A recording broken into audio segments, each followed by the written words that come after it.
Welcome to Sense and Sensibility, the Inflation Guy podcast. I am Michael Ashton. I am the Inflation Guy, and I am your host. And today we're going to talk about Bitcoin and inflation. And really not so much Bitcoin as crypto, generally speaking. It's a topic I've sort of resisted speaking on for a long time. But given the way the news has been trending about crypto for the last couple of weeks, there's, I think, some very loud arguments to be made in at least one direction. And I want to consider whether or not the people who say that crypto is an inflation hedge have sort of a point or not. But before we get to that, I want to take a moment for a brief commercial message. Now, nobody is paying for advertisements on this podcast, so this is an advertisement for my own company, Enduring Investments, that I founded some time ago. And it is very hard to be a small company with big ideas. We have a small company, and we have big ideas. It's much better to be a big company with small ideas because there's some value to being a big company. You have much more heft. But you shouldn't care how big the bus is that you're getting on. You should only care that it gets you to where you're going in comfort. It shouldn't matter to you that it's a great big bus or a little small bus, as long as you're getting to where you're going in comfort. If the bus you get on takes a smarter route, even though it's a small bus, but it takes a smarter route than the big bus, then you should like that. Private transportation is usually better. It's usually more efficient than public transportation. Now, how does that really apply here? Well, many asset managers have responded over the last year or two to the demand for inflation products. And there have been lots of new ETFs and things that have come out. But they're not particularly creative. They're not particularly effective because few of these asset managers, well, none of the asset managers, if I'm speaking truth here, have the necessary expertise to engineer the usefulness and effectiveness in the area of inflation protection. So they use the same simple methods. All of these ETFs, or virtually all of them, use equities because when you include equities, it backtests really well. What if you want something different? One of the things that all of these ETFs have in common is that most of them come from firms that are bigger than Enduring. Well, they all come from firms that are bigger than Enduring. If you want something different, if you want to get on a bus that's going to the location in style and comfort and doing it more efficiently, then you need private transportation, which in this case isn't much more expensive than the bus either. So do something for me. Tell someone who is looking for a new investment manager to go to enduringinvestments.com and contact us. Tell someone who's looking to launch a new product. If you are, one of these, if you're on the big bus and you want to know how to get to where you're going more efficiently, then go to enduringinvestments.com, fill out the contact form, and I'll put a person on your bus to show you how to get to where we're going more efficiently. Help us to defend your money. And then that's the end of our little advertisement for today. And so now we'll get on to the business of Bitcoin, the business of crypto and inflation. So many people, when I put out a request and I say, hey, is there something you'd like me to talk about? Please send me an email. And pretty regularly the response, somebody will say, hey, is crypto a good inflation hedge? To be sure, over the last 2 weeks, I haven't gotten that request nearly as much as I had previously done for a long time. But it's sort of interesting over the last decade, the crypto people have taken the place of the gold bugs in terms of being, a little bit wacky. The gold bugs for a long time, you did not want to say anything negative about gold at all because the gold bugs would just go crazy on you. Now those people look positively calm and sedate compared to the crypto people. And that's why I spoke about gold back in June in episode 31, why gold is like tips or vice versa. But I haven't spoken previously about crypto. But now that the crypto people are at least somewhat chastened, it seems like it's probably somewhat more safe to go and talk about this. So, like I said, so people have always asked, is crypto a good inflation hedge? And I've always said no. And I guess now that seems obvious. But the argument for why we should think about it isn't implausible. And in fact, in the book I wrote 5 or 6 years ago, whatever it was, What's Wrong with Money, there was a chapter in there about Bitcoin. And I should go back and reread it because I don't know if it was prescient or not. But considering I've had pretty much the same view since then, it probably turned out to miss the enormous run-up but be basically right on the overall concept, which is that, no, crypto is not a good inflation hedge. Again, the argument, though, is that crypto has controlled issuance, programmatic issuance. So the amount of Bitcoin in existence at any time is limited algorithmically. There can only be so much Bitcoin out there, and once it's all been mined, it's done.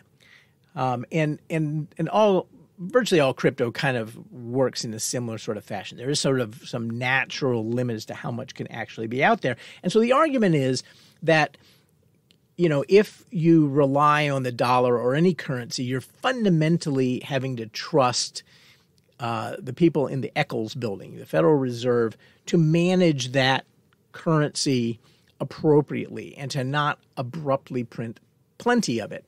And honestly, that argument for a long time didn't make a bunch of sense when money supply went up 5% a year or 6% a year, year after year after year. But when over the last couple of years, money supply jumped by 40%. At one point, it was up 26% year on year. It got more plausible to think that, hey, the central bank isn't necessarily as dedicated to the strength of the currency unit as we once sort of wanted to assume that it was.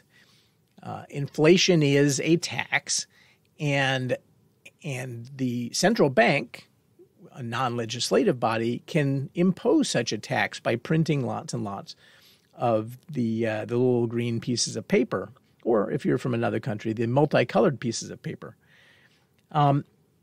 So that's not. So it wasn't a bad argument. That was not a bad part of the crypto argument. But here's the problem. That's kind of as far as the argument goes. And money is more than just scarcity. For something to be money, it has to be scarce. There can't be an unlimited amount of it. You can't, water cannot be money. Air cannot be money. Okay, so there has to be some limited quantity of it. But money is more than that. It's at least scarcity, but it is not only scarcity. Money is all about trust, and really trust in sort of two ways. There has to be trust that whatever you're proposing as money is going to be a medium of exchange. That is, will somebody else accept it as money? And there has to be trust that it's going to be a store of value. And that's where sort of the inflation piece comes in. And so over time, crypto as a medium of exchange, the argument has been getting better and better as it's been more, as Bitcoin has been more widely accepted. There are Bitcoin ATMs. There are all kinds of vendors that take payment in Bitcoin, and so on and so forth. It's not universal, but it has been improving. The store of value part is the part that has been very difficult. And one of the reasons is that if you're going to have trust in something to be a store of value, then that's at least partly related to the volatility of the thing. If you look at something like real estate, which is a great store of value, it's not money because it's not a good medium of exchange. I can't go buy, a chocolate bar with some real estate, but it is a very good store of value. And part of the reason it's a store of value is that it doesn't, the fundamental value of land doesn't change very much. The price changes because the value of a dollar changes, but the value of the land, the inherent value of the land, doesn't change very much. So one of the things you can look at, and let me have a little aside here. I wrote a paper which we've never yet finished, but I wrote a paper about the value of crypto, sort of coming up with an objective way to measure the moneyness of crypto. And my co-author, Carrie Wallstad, and I came up with a crypto trust index that sort of objectively looked at measuring the trust in crypto as a medium of exchange and trust in crypto as a store of value. And so, for example, in medium of exchange, we counted sort of how many wallets there are out there, because the more people who own crypto of some kind, the better likelihood, the more that people are reflecting their trust that it's going to be able to be used as a medium of exchange. And one of the things we did for store of value trust is we looked at the volatility of crypto, and one of the ways we did that is we looked at the volatility of crypto against gold. Gold is something which, it isn't necessarily money. At times it has been money, and it certainly is much, much closer to money than something like real estate. But it's not. It's sort of not. You at least in the United States, you can't walk in to a bodega with a bar of gold and go buy things. But so and gold has some volatility to it, obviously.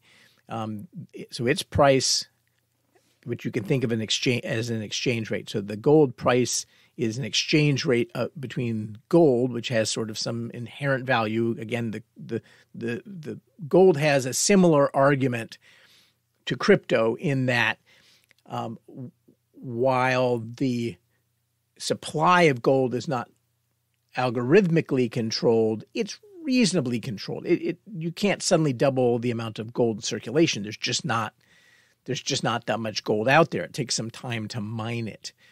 And so they have sort of similar arguments. And gold itself, though, still has some volatility. And again, in episode 31, I talked about why gold is sort of like tips and acts like it has a very long inflation or real rate duration. But it does, over long periods of time, it does tend to reflect the price level. And we literally have thousands of years of history.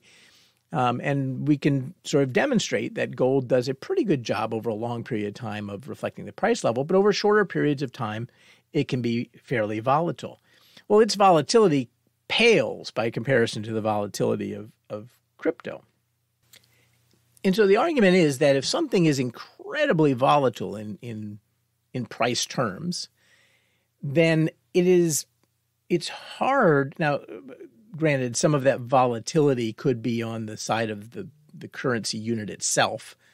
If suddenly people start losing faith in the U.S. dollar as a medium of exchange or a store of value, but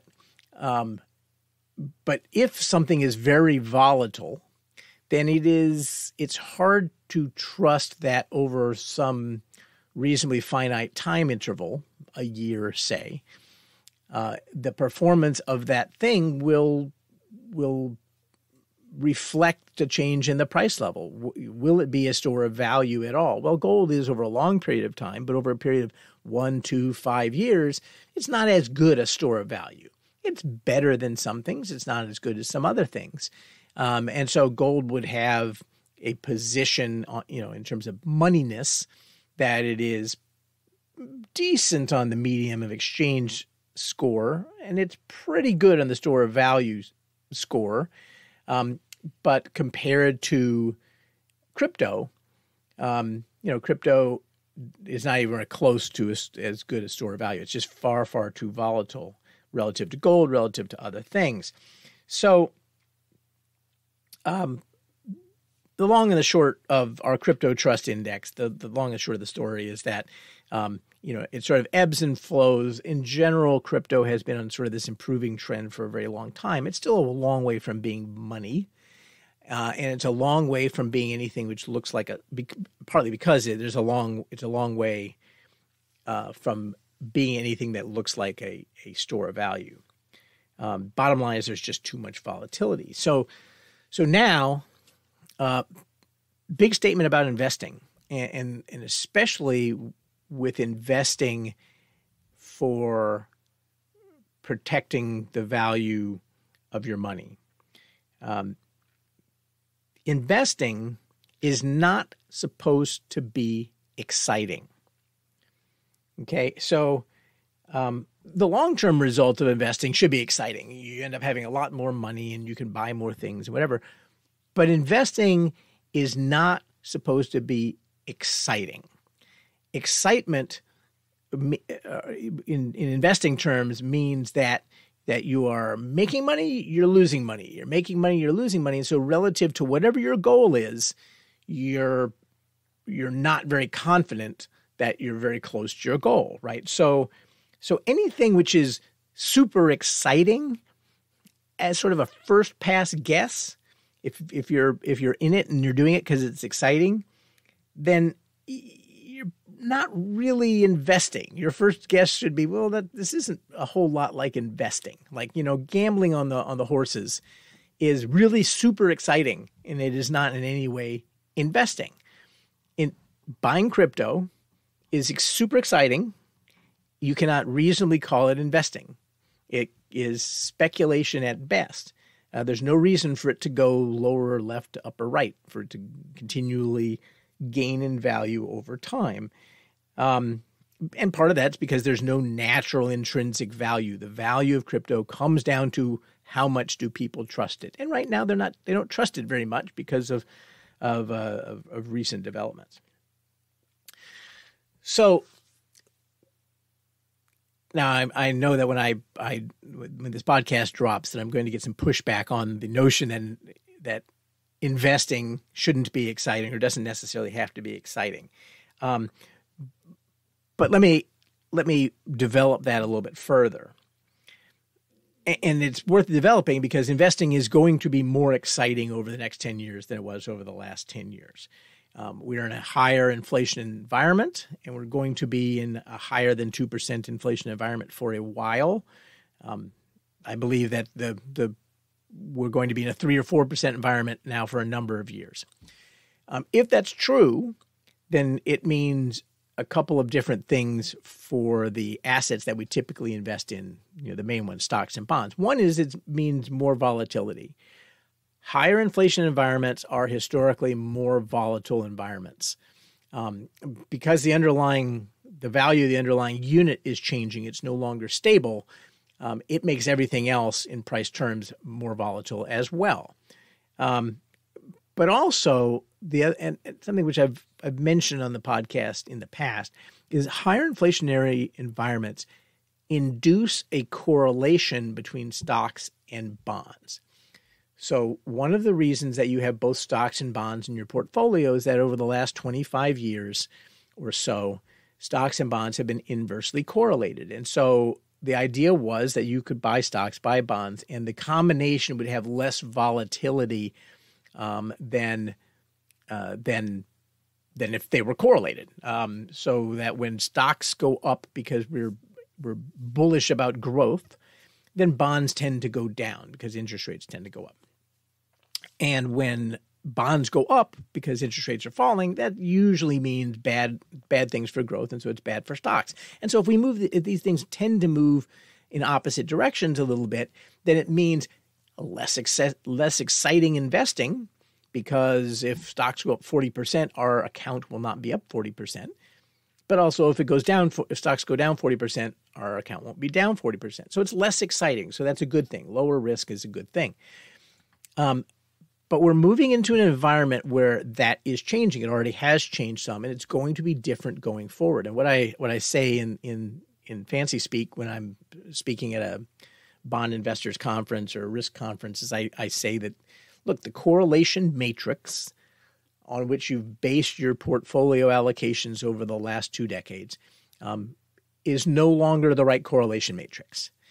And so you need to be very careful that whatever assumptions you're making when you're putting together your portfolio, when you're running your Markowitz mean variance optimization model, and you have to put in a covariance matrix into that to make it all work, that covariance matrix you're using is probably wrong. And it's probably wrong in not a random way. It's probably wrong in a systematic way, which means that the portfolio you get out is going to be higher risk than you think, which means it is not the optimal portfolio.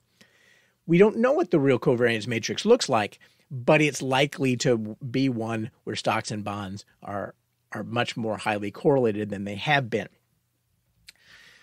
Now, what does that mean? And I've now departed from the whole crypto discussion, other than to point out that, crypto is very, very exciting, and so it is not necessarily investing per se. You can get away from the whole question of the correlation matrix by pursuing something which looks like liability-driven investing. And I've talked about that also on the podcast in the past. Liability-driven investing is something that most major pension funds pursue. And what it means is that you set aside, you look at your balance sheet, your hypothetical balance sheet, and you look at all of your liabilities. In the case of a pension fund, you have certain benefits you're going to have to pay out at certain times in the future. But you and I also have liabilities. They're implied. We need to have a certain amount per year in retirement. And so that's sort of an implied liability. We need to have a certain amount set aside for our kids' college account, because we know that in a certain number of years, they're going to need a certain amount of dollars. Maybe you have money set aside for a bequest that you made to your university or something. But we have various things that we want to do in the future, and those are liabilities and things and they have varying degrees of importance. There's some things which, if they didn't happen, we could live with it, and there's some things, if they don't happen, such as having enough money for retirement, then they're really bad. Then you don't don't have shelter, or you don't eat, or something like that. And so you have these different liabilities. Liability-driven investing says that we take money and we match it to the risk of the liabilities. So in the case of a retirement liability, that is going to be inflation linked. We know that the cost of our retirement is going to go up over time. And so whatever money we set aside for that designated amount should be some sort of inflation linked sort of investment. And so I've talked about I-bonds. Obviously, Social Security is inflation indexed. And so you have assets that are set aside that kind of match that, okay? Now, if we just look at that closed system, if we look at those assets set against those liabilities, the result is very uninteresting, very unexciting. The net amount that we have should not change much. As the liability gets more expensive because prices go higher, well, our assets should gain in value as well, because they're also tied to prices. And so the net amount there in that liability matched portfolio shouldn't change very much. And so you set aside all these liabilities and you match them to particular funding sources. And then whatever you have left that doesn't have a designated purpose, that's the part you can be exciting with, because it's not necessary per se, right? You don't have to, it's play money to some degree, and not really, of course. If you do really well with your play money, then you can allocate more to a better retirement. But that's sort of how pension funds operate. They've got a liability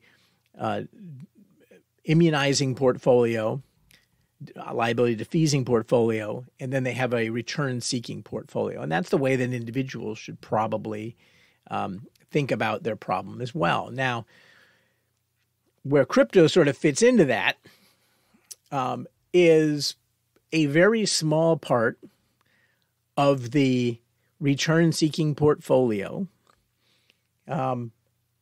If you feel like you need to have a little bit of excitement and you want to have a little bit of play money dedicated to crypto, well, that kind of makes sense. Look, I mean, crypto is, at some level, it's an option that maybe it goes to $1 billion. Also maybe it goes to 0, but it's closer to 0 than $1 billion, so that option probably has some value.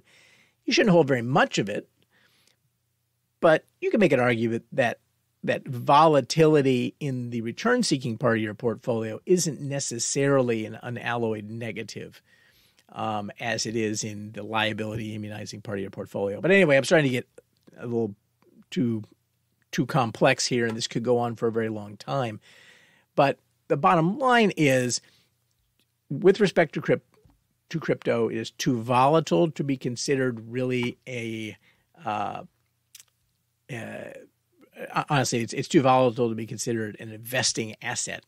But it is certainly too volatile relative to the price level, relative to the changes in inflation, to be considered an inflation hedge at all. Crypto is negatively correlated with monthly changes in prices going back 5 or 10 years. The change in crypto versus the change in inflation. It's correlated to the overall price level. The CPI price level is correlated to the level of, say, Bitcoin. But that's mostly spurious, because those two things, the price level always goes up and Bitcoin has been going up. And so therefore there's a correlation of the levels. But if you look at the changes, they're actually inversely correlated. So the conclusion is crypto is not an inflation hedge. It's barely an investment. And the only place it should live in your investment portfolio is a very small part of your portfolio after you've put everything aside for your future retirement, and you want to, throw the dice and bet on some crazy thing happening which could make your life really great. Then fine. So put some money into that, but I would not rely on it. And that's all for today. And so now, if you are a crypto crazy, you can go ahead and start sending your email.